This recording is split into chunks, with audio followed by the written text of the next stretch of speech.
Hey, what's up everyone? In the last episode, I was talking about the process for converting from an SVG into a PNG. We built our SVG in Figma and then went through the whole process of how do you get this, get the font families and the font faces rendering correctly when converting to SVG using HTML Canvas. So if you want to go check that out, head back to the last episode. But in this episode, I wanted to show how we can take this tool that we have rendering the subheading and the heading, and then render that based on our video data. So in our, this is still so nasty, but in our list of videos here, we have this, video description manager thing. And we have a sync button that allows us to click a button that will sync the description update directly to YouTube.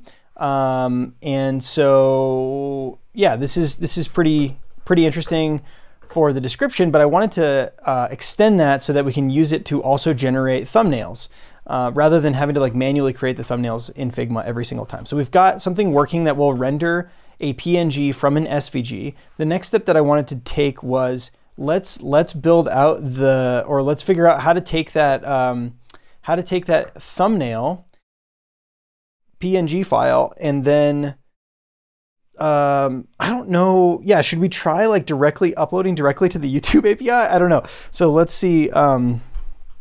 Let's see if we can update our video show page to at least render the PNG to the show page here.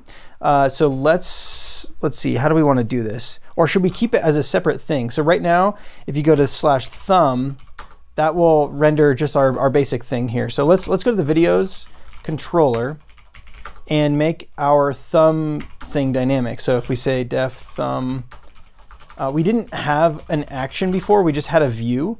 So right now we have a view under videos for thumb.html.erb. This is just reading in the thumb demo.svg file. And so now we'll have access to the video object in our thumb. So here we can just say at video dot, I don't know, what does a video have? Title, right? Okay, so if we refresh the page, the video title is now at the top there. The other thing I think that we need potentially is either what series the video is in or the subtitle. So let's go add a subtitle to videos.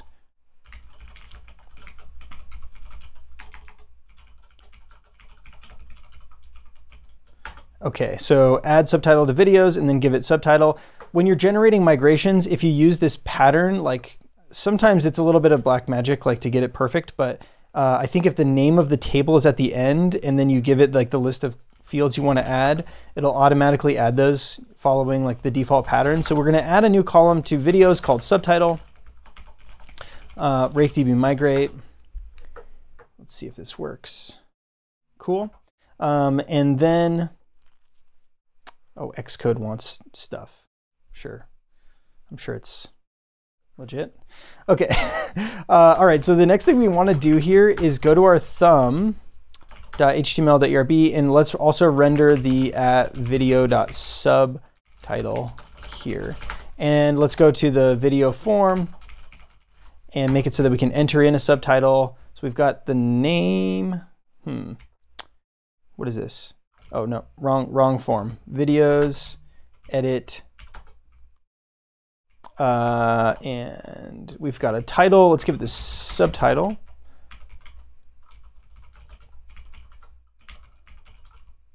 I'm just going to find and replace title with subtitle, and then we'll call this sub.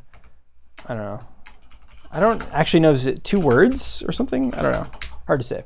Videos controller. Let's allow the subtitle to be passed in also. Subtitle.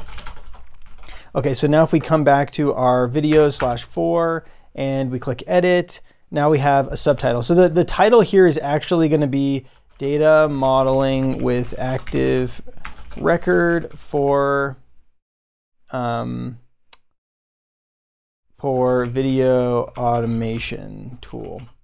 And then the subtitle is going to be YouTube API video description our video automation tool. What's cool is we can go back and change the subtitles later, and that will like regenerate the thumbnail. It'll regenerate a whole bunch of stuff. So the person, I'm in this video, we don't have any chapter markers yet, but we've got a bunch of tags. So we click update video, and now if we go to the thumb here, we should see, okay, data modeling with active record tool, okay, YouTube, okay. So this is the stuff that we want to put into the SVG. And so for right now, the SVG is just like a file inside of public. It's just inside of the public directory. It's called demo or thumbdemo.svg.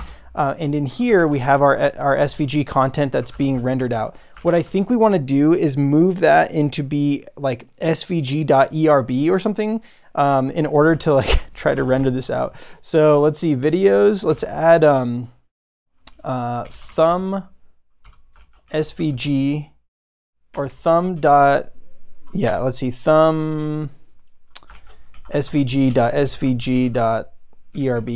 This is going to be super weird. Is this what we want to do? I don't know. Let's just go down the route. Let's go down this route. So actually, let's just rename. We'll just move this thing to thumb base.svg.erb, and we'll move it from public into app views video. Okay. And then we'll delete this thing. Okay, so we've got this new file, thumbbase.svg.erb. I don't actually know how this is going to render, but let's give it a whirl. So in our thumb.html.erb, rather than just reading in this thumbdemo.svg file, we want to like actually read in and render the SVG based on the video. So if we go to video, we already are doing something like this with the description, right? So we're reading in the ERB template, which is based on description.template, and then we are rendering this out. So I think if we make another, how do we want to do this? So let's say file.read, file.join or something. Let's see, hold on. What is this? Okay, yeah, let's use this thing. Okay, so we want to read in the file, but no longer is it at the Rails root. Now it's going to be in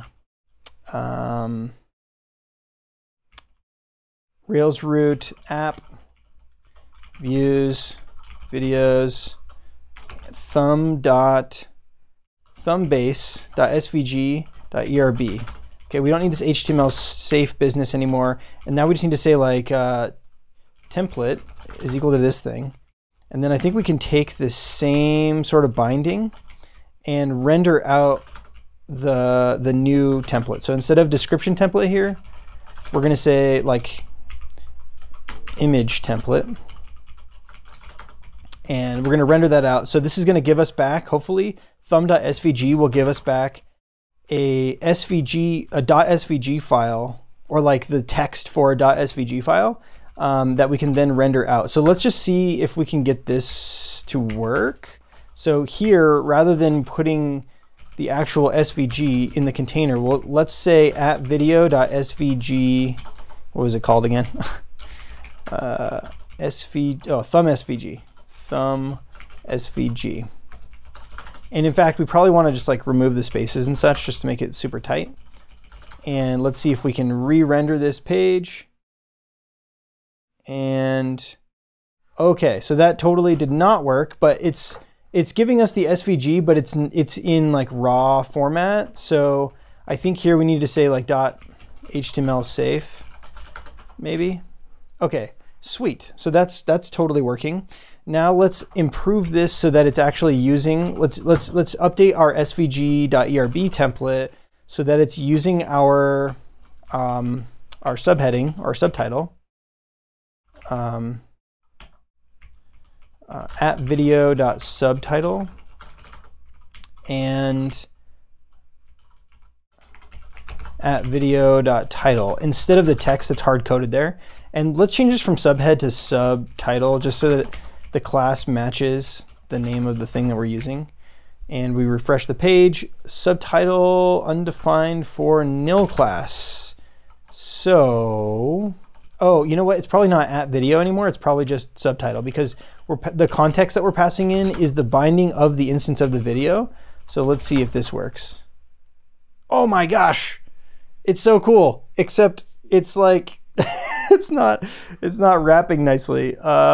So we got to figure out how to make the text wrap.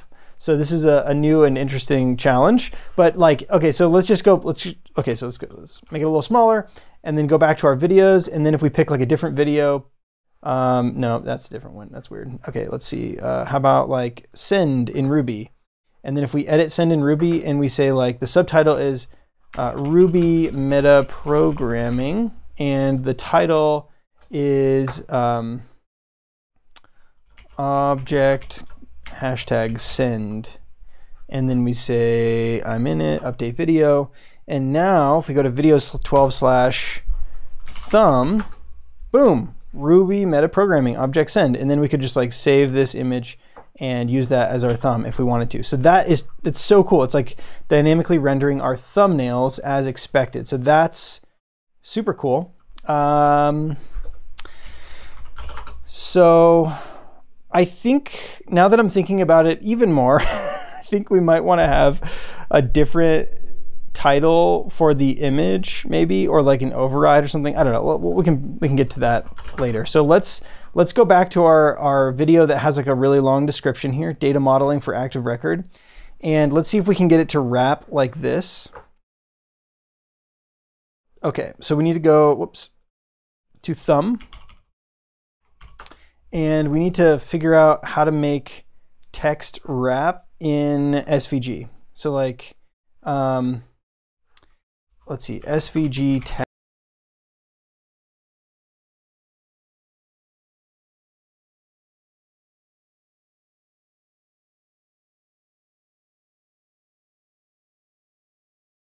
Okay, so it must be using JavaScript in order to wrap it. So it's finding rectangle wrapped and using D3+.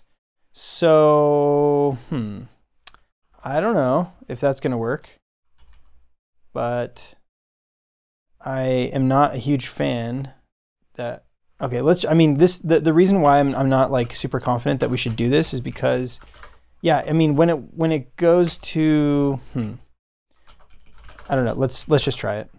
Let's see.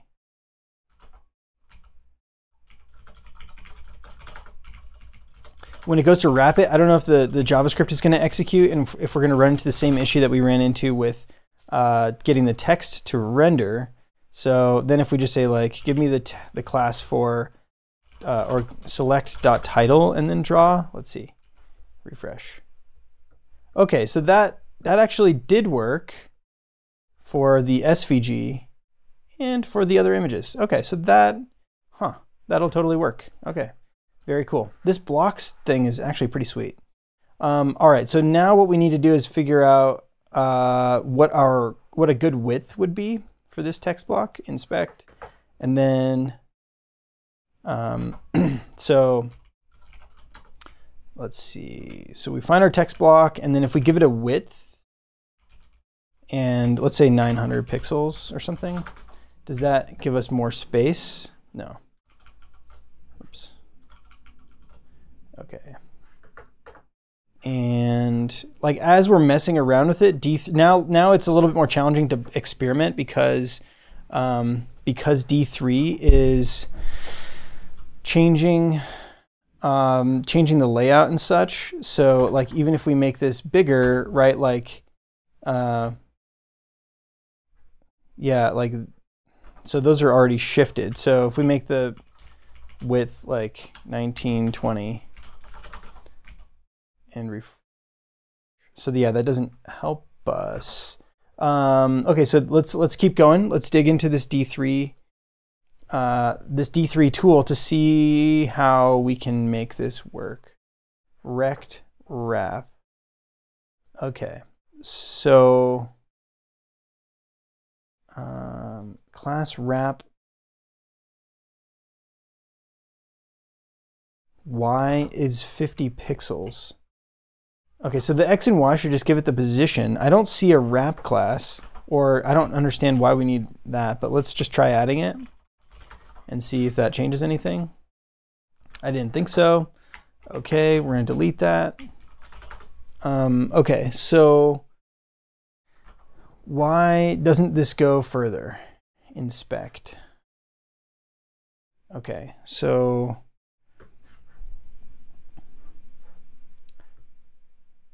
yeah, because even if modeling was on the same line as data, that would be better. All right, so d3plus.org.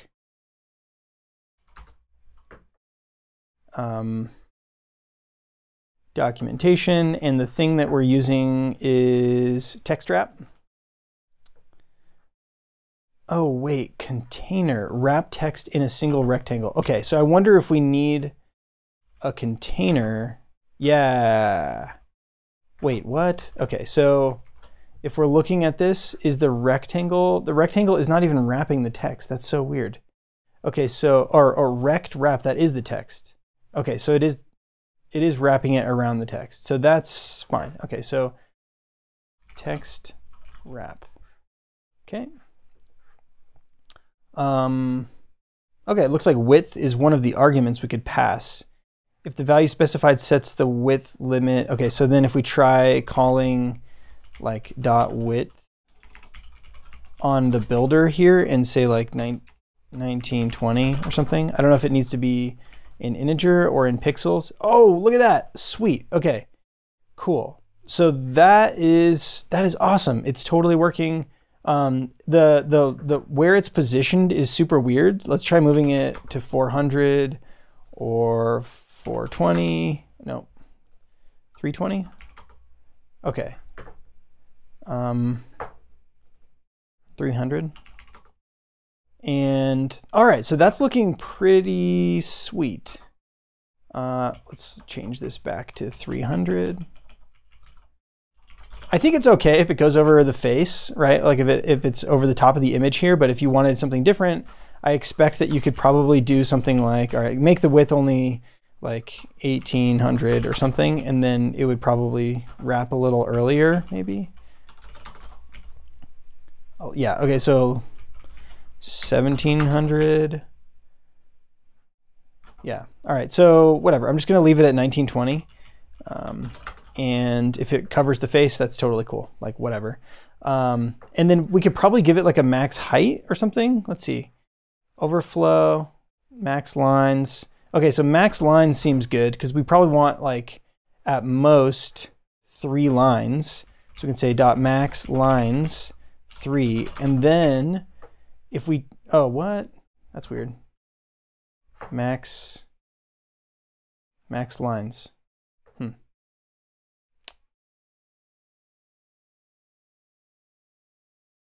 Okay. All right, that didn't work as expected and isn't super important. And we can just make sure that our like titles are pretty tight. So this is cool. If we go home and then we check out like a different video here, object send, and then we go to thumb, we are now seeing like that's working pretty well. Let's do another video that's going to have a long description. So this one, view and edit custom descriptions. So we say edit, and then we can say the title is view and edit custom descriptions, and the subtitle is YouTube API video automation tool, and then we say update the video, and then we go to thumb, and we see, cool, view and edit custom descriptions. Awesome. This is, okay, so this is totally working. So now the trick is, number one, we really just care about this like PNG. So if we inspect this and we take a look, you'll notice that there's like the base64 encoded PNG object or whatever that came out of this whole process of converting it to PNG. And if we right click and say save image as, that will actually download the image, and that's fine. But I'm wondering if we want to just take the base64 image and then send that directly to YouTube. So yeah, so now that we're automatically rendering the descriptions in the SVGs, I think that's good for this episode. And then in the next episode, we will take this base64 encoded PNG and attempt to upload it to YouTube either by we might need to like store it in Rails some way temporarily or something. So because right now our video or our YouTube integration is on the back end. So yeah, so if you want to check that out, that'll be in the next episode. So yeah, if you're enjoying this content and you want to stay plugged in, I would love to hear from you. If you want to hit me up on Twitter at cjavdev. Otherwise, yeah, if you want to like and subscribe, that is very much appreciated. And yeah, I'm working to continue creating content just like this for folks like you, and so that I can keep learning and having my own stuff that I can look back at and remember how this all worked. So, all right, see you in the next one.